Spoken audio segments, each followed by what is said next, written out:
Inorganic का basic concept बता रहे हैं, जिसमें आपको रिएक्शन बनाना, वैलेंस इलेक्ट्रॉन याद करना और वैलेंसी याद करना बताया जाएगा। क्योंकि वैलेंस इलेक्ट्रॉन जब तक नहीं जानिएगा तब तक आपको वैलेंसी नहीं आएगा, और पूरा इनऑर्गेनिक का रिएक्शन जो है वो पूरा आपका वैलेंसी पे बना हुआ है।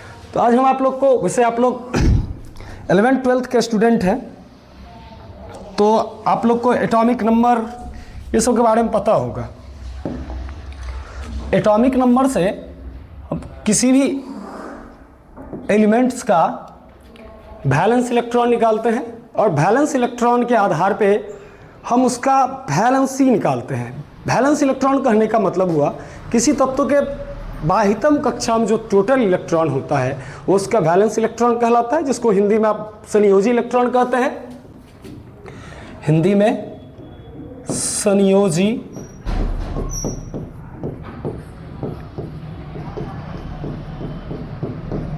इलेक्ट्रॉन, ये संयोजी इलेक्ट्रॉन बना है इलेक्ट्रॉनिक कॉन्फ़िगरेशन के आधार पे। इलेक्ट्रॉनिक कॉन्फ़िगरेशन जैसे हमने लिखा है यहाँ, एक तत्व ले लिया सोडियम जिसका एटॉमिक नंबर है 11। इसका जब हम इलेक्ट्रॉनिक कॉन्फ़िगरेशन निकालेंगे तो 1s2, 2s2, 2p6 और 3s1। यहाँ हमें बताना है आपको कि संयोजी इलेक्ट्रॉन इसका कितना है। तो देखिए आप अच्छे से, इसका सबसे लास्ट सेल कौन सा है, तो तीसरा है सबसे लास्ट कक्षा, और तीसरा में कितना टोटल इलेक्ट्रॉन है, तो तीसरा में कुल है आपका 1 इलेक्ट्रॉन। तो जो अंतिम कक्षा का इलेक्ट्रॉन होगा वो सभी इलेक्ट्रॉन कहलाता है संयोजी इलेक्ट्रॉन। तो यहाँ तीसरी कक्षा में टोटल मेरे पास 1 इलेक्ट्रॉन है, तो वैलेंस इलेक्ट्रॉन हो गया मेरे पास 1। इसी तरह यदि हम एक अन्य तत्व लें क्लोरीन, तो क्लोरीन का परमाणु संख्या होता है 17। इसका सबसे पहले इलेक्ट्रॉनिक कॉन्फ़िगरेशन निकालेंगे, 1s2, 2s2, 2p6, 3s2, 3p5। अब यहाँ तीसरी कक्षा में 1 इलेक्ट्रॉन था, तो आपने बताया वैलेंस इलेक्ट्रॉन 1 है। यहाँ तीसरी कक्षा में s ऑर्बिट भी है और p ऑर्बिट भी है, s ब्लॉक और p ब्लॉक। तो यहाँ s ब्लॉक में टोटल 2 इलेक्ट्रॉन और p ब्लॉक में टोटल 5 इलेक्ट्रॉन।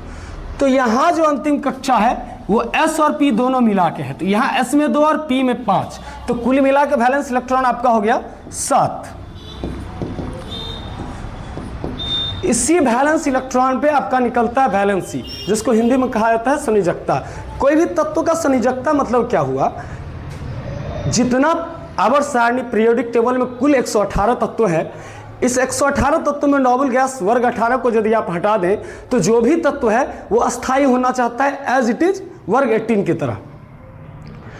इसमें कुछ तत्व अपना इलेक्ट्रॉन त्याग कर देते हैं, कोई तत्व अपना किसी दूसरे तत्व से इलेक्ट्रॉन ग्रहण कर लेते हैं। तो यह इलेक्ट्रॉन देना और लेने की प्रक्रिया को हम वैलेंसी कहते हैं, जिसको संयोजकता हिंदी में कहा जाता है।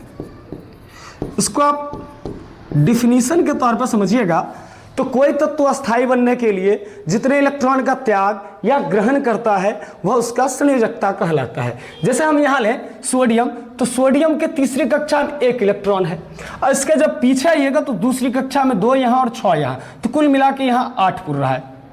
क्लोरीन में जब आप आइएगा तो 2 यहाँ, 5 यहाँ, यहाँ कुल है 7, और जब आप इसके पीछे आइएगा तो टोटल है 8। तो यहाँ जो होगा 1 इलेक्ट्रॉन त्याग के इसका वैलेंस संयोजकता जो होगा वो हो जाएगा आपका 1, और यहाँ 1 इलेक्ट्रॉन लेके इसका भी संयोजकता हो जाएगा वैलेंसी 1 के बराबर।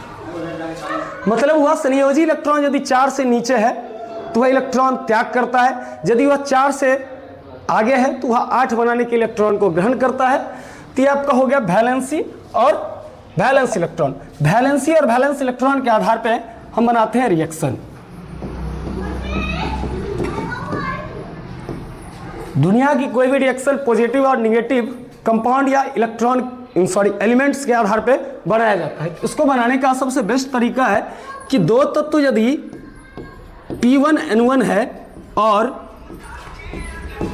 P2N2 है तो P मतलब हुआ पॉजिटिव, N मतलब हुआ निगेटिव। जब आप कंपाउंड बनाते हैं तो वहाँ पहला एलिमेंट्स जो होता है वो पॉजिटिव होता है और उसी में अटैच जो होता है पहला एलिमेंट्स, दोनों का पहला एलिमेंट्स, वो दोनों एक पॉजिटिव और एक निगेटिव होता है, और दूसरा पॉजिटिव दूसरा निगेटिव। तो अब इसमें रिएक्शन बनता कैसे है, तो P1 जाता है N2 के पास, तो P1 और N2 बनाता है, और P2 आता है ई वाला पॉजिटिव ई वाला निगेटिव के पास, तो बन जाता है P2N1।